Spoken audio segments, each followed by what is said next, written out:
Olá pessoal, tudo bem com vocês? Sou a professora Ivonete Nink e hoje nós vamos falar sobre sujeito e predicado. Sujeito e predicado são os termos essenciais da oração. Termos essenciais são aqueles indispensáveis, isto é, não podem faltar. Então são eles sujeito e predicado.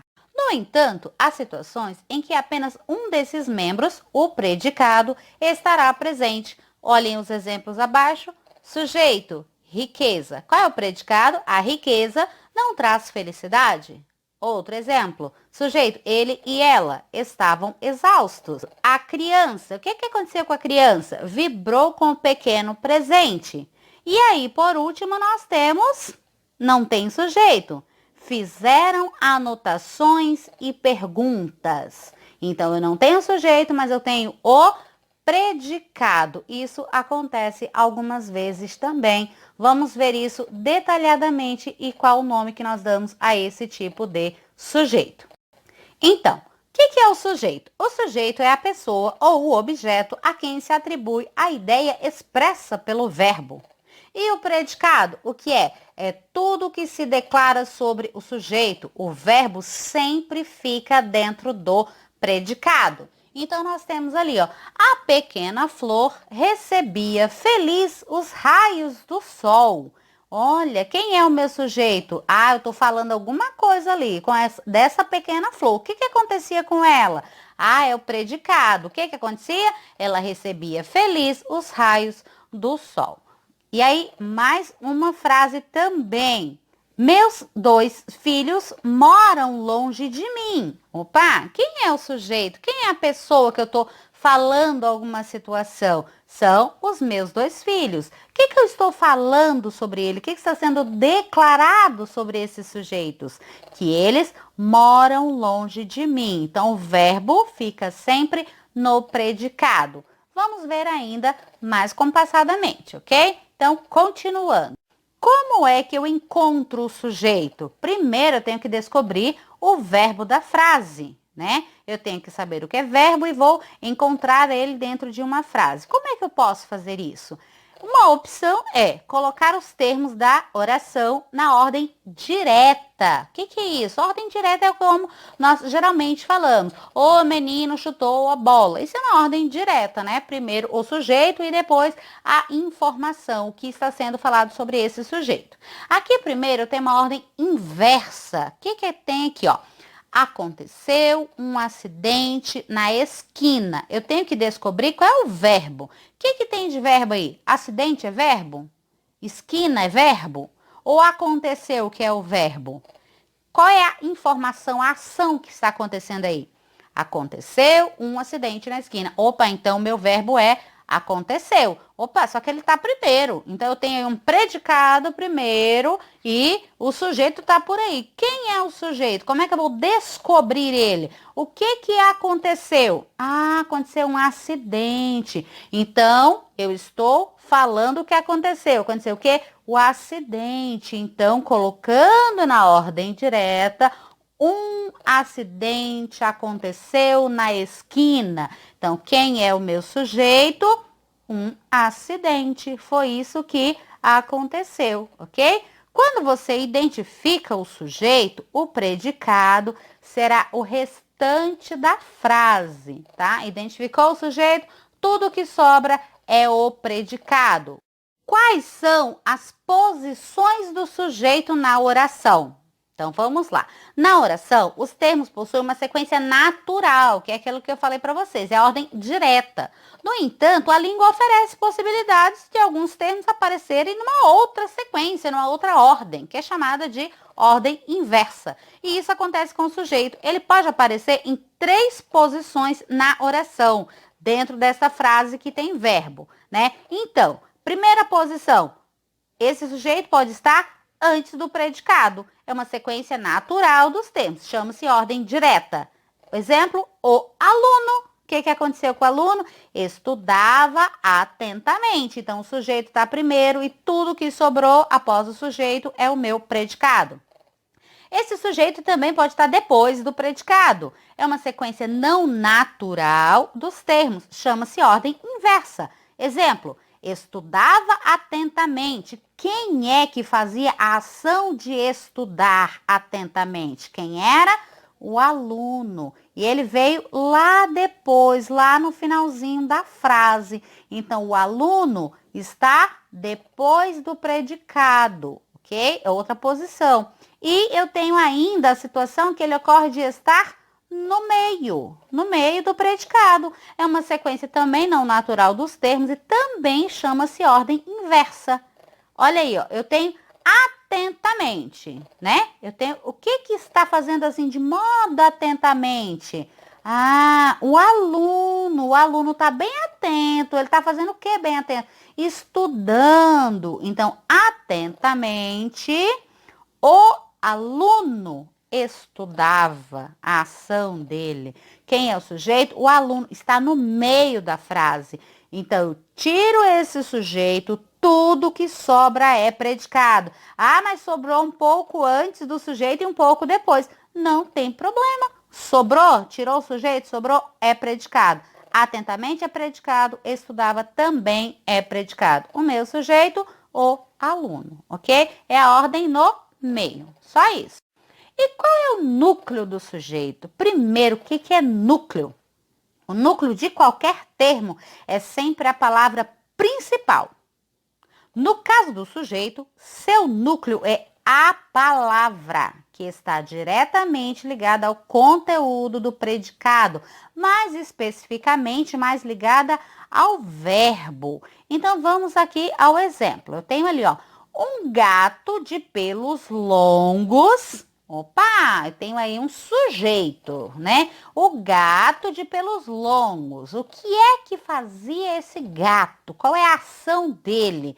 Ele dormia no telhado da casa. Então, dormir no telhado da casa é o predicado. Ah, ok. E núcleo? O que é núcleo? O que é mais importante dentro desse sujeito para a ação de dormir no telhado? O que é mais importante? É o pelo ser longo? É mais importante para a ação de dormir?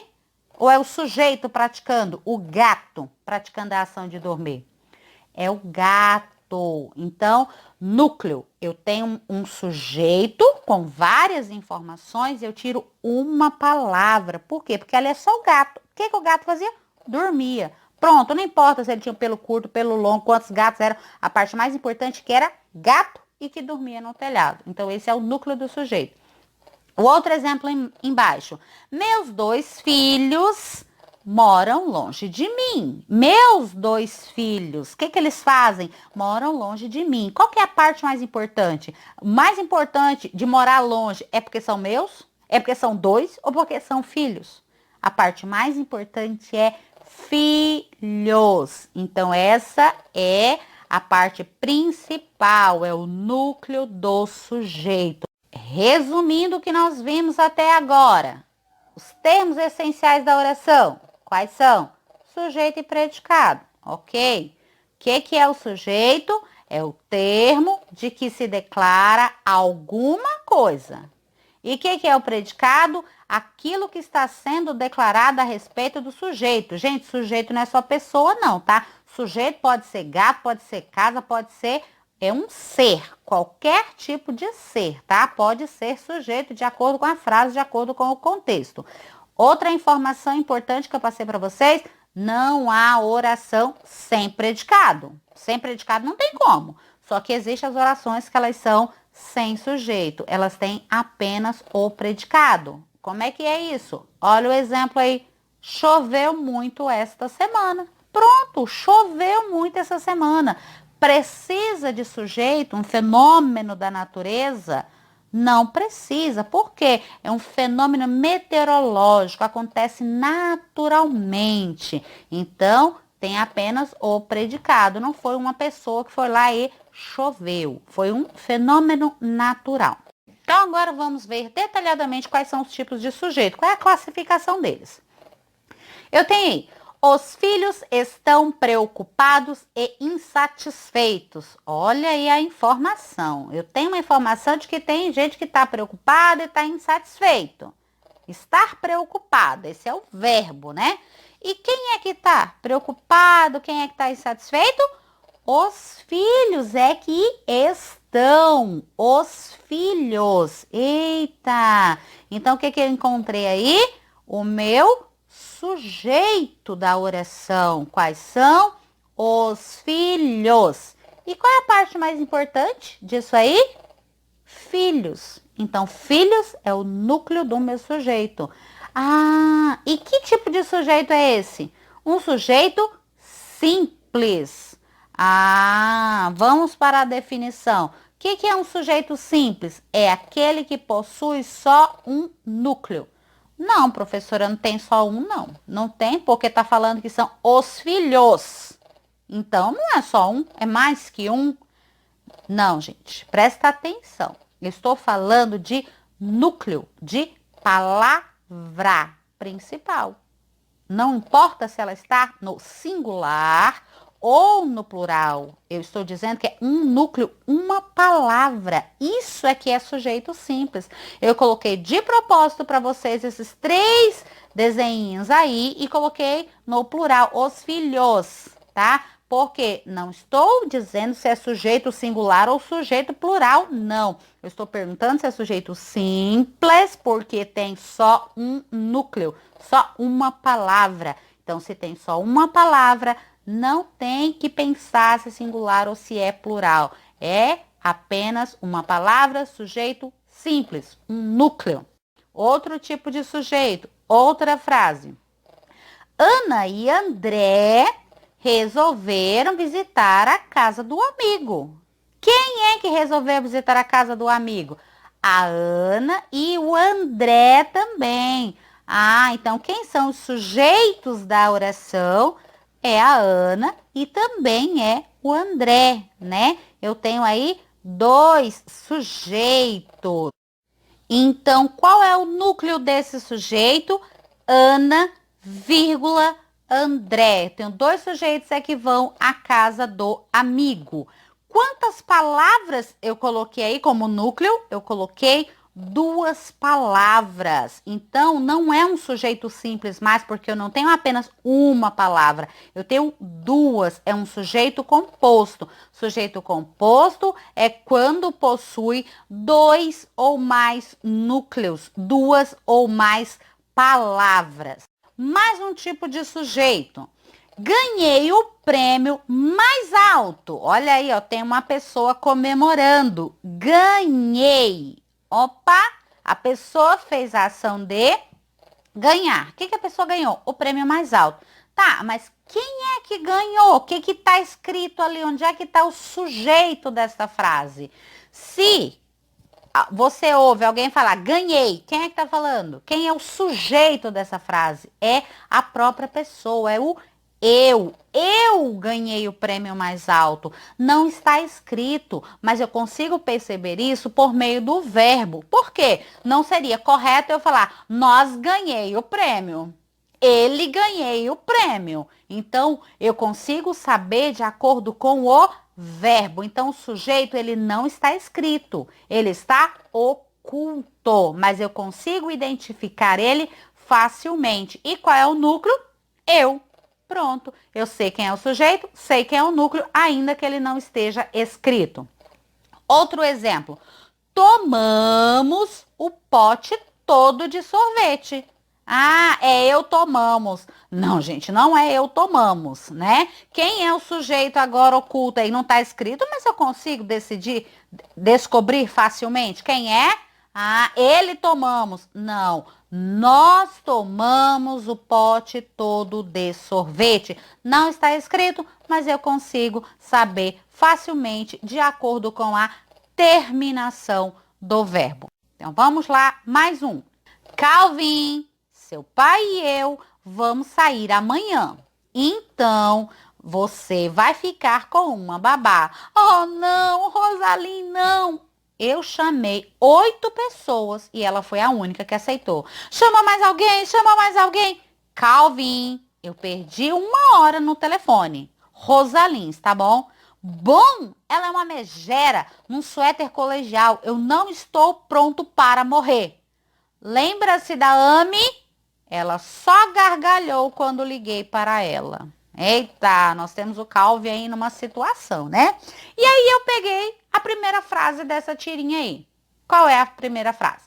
Calvin, seu pai e eu vamos sair amanhã. Opa, quem é o sujeito? Ah, é o Calvin, seu pai e eu. Pera lá, vamos analisar esse negócio aí. Pela situação, pela história que você ouviu, quem é que vai sair amanhã? O pai do Calvin e a mãe do Calvin. Ah, então vamos sair, tá falando sobre o pai e a mãe do Calvin. Ah, mas o Calvin também tá aí. Não, gente, aqui não. O Calvin vai ficar com uma babá. Então ele não é o sujeito desta frase.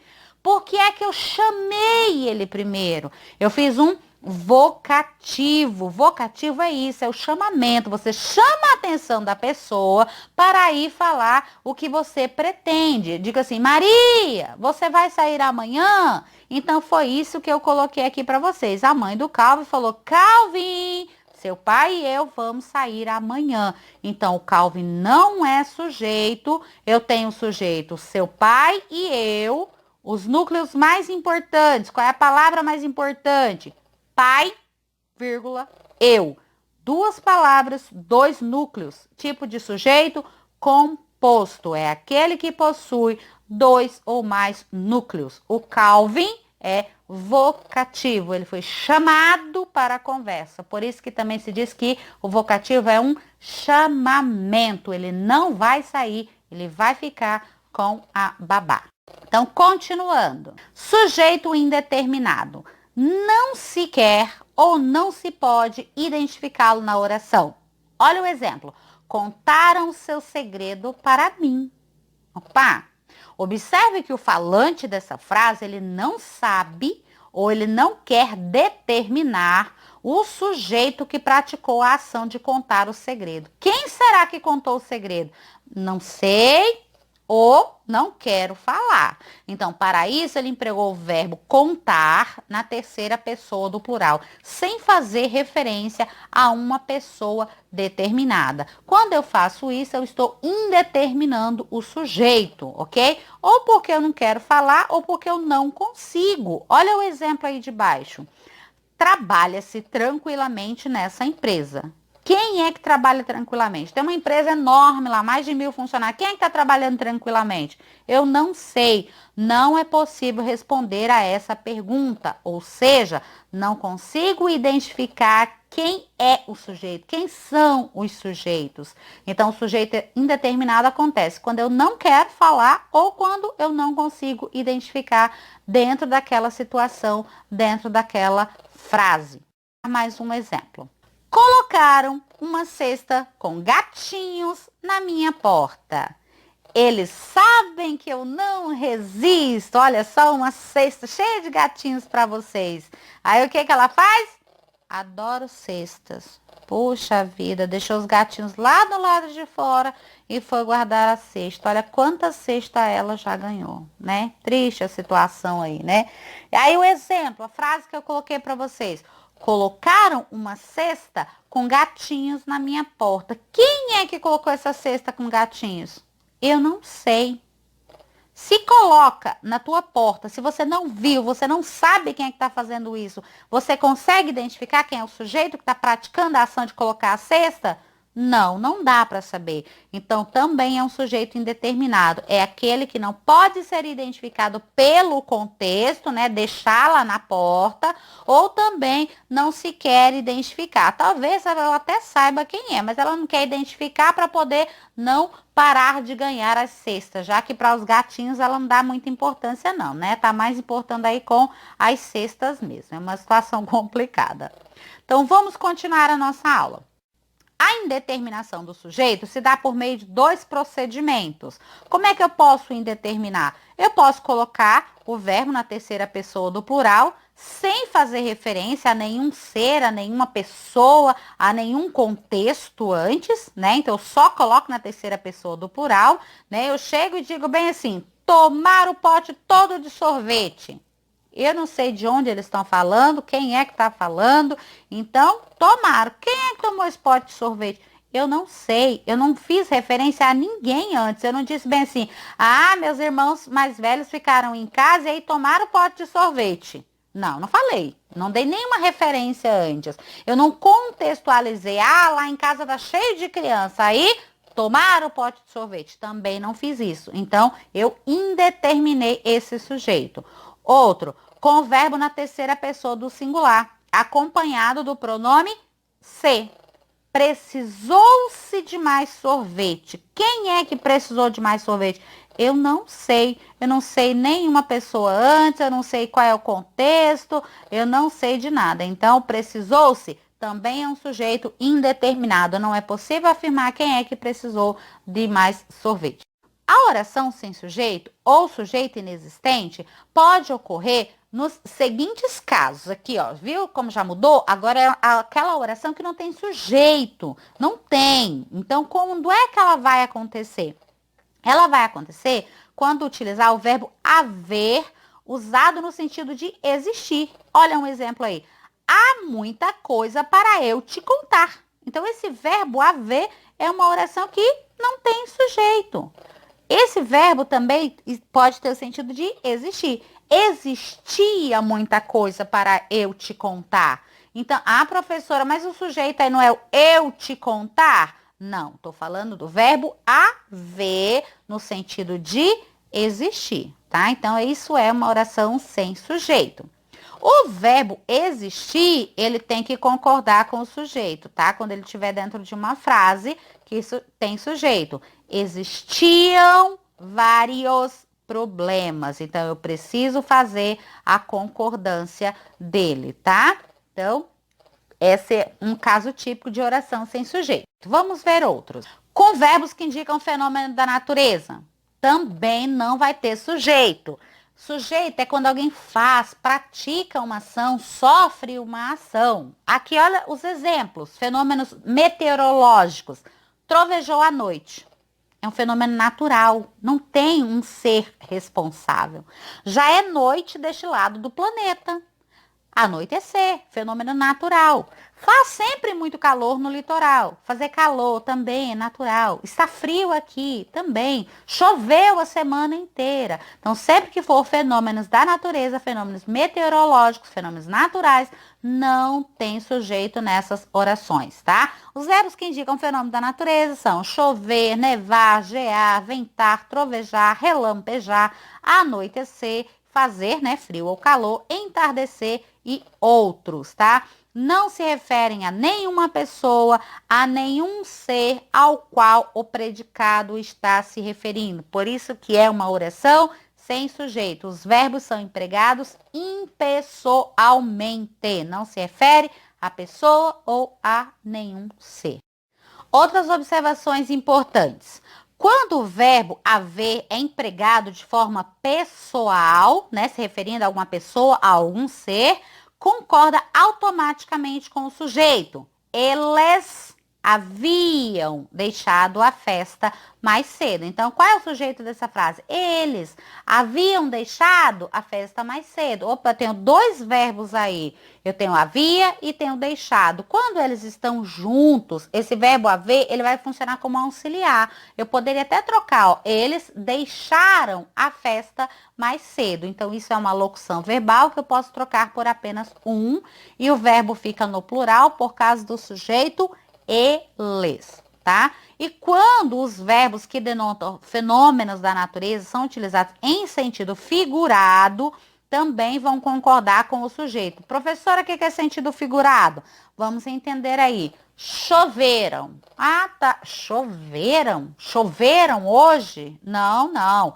Aqui é sentido figurado. Então, o que eu tenho aí? Choveram notícias sobre o caso no jornal. Ah, sentido figurado, porque não é de cair a chuva, não. É de chegar um monte de notícias de uma vez.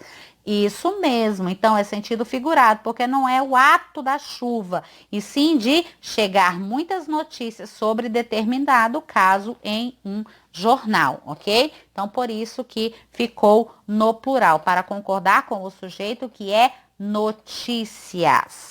O verbo fazer, haver, quando ele está indicando tempo decorrido, ele também tem aí uma oração sem sujeito. Faz 3 anos que estudo nesta escola. Estudo nesta escola há 3 anos, tá? O verbo ser e estar indicando tempo ou clima. Está muito frio, são 3 horas. Quando os verbos fazer e haver estiver indicando o tempo, eles sempre vão ficar no singular, tá? Por isso que foi lá em cima, ó, faz 3 anos, porque foi tempo passado. Fazem 3 anos? Não, não. Indicou tempo, vai ficar no singular. Já o verbo ser, ele vai concordar com o numeral mais próximo. Olha aí os exemplos. É 1 hora, né? Por quê? Porque eu tenho aí o uma.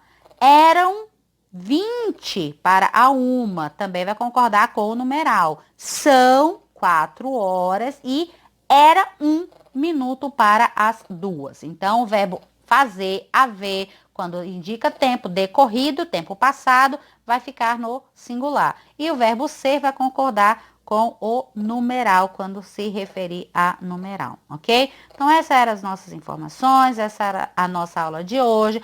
Muito obrigada e até o nosso próximo encontro. Olá!